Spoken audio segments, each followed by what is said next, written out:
ছেলে মেয়ে বায়না ধরেছে যে রসে ডুবানো জিলাপি খাবে না, তারা হচ্ছে কি এমনি শুধু শুধু খাবে।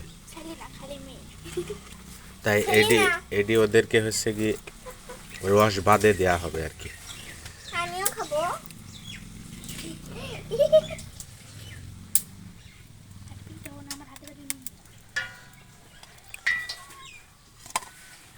এই যে মাশাআল্লাহ, ঠিক আছে।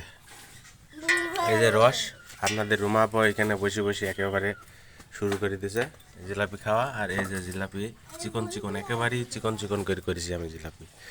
আর যেহেতু ঘরোয়া পরিবেশে অল্প দরকার, তাই অল্প রস করেছি।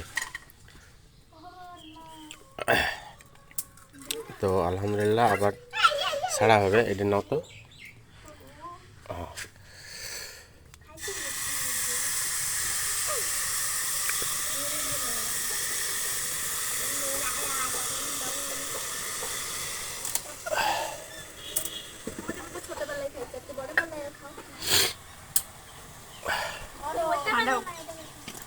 কেমন হয়েছে আমাদের ঘরোয়া পরিবেশে জিলাপি, সবাই একটু জানাবেন।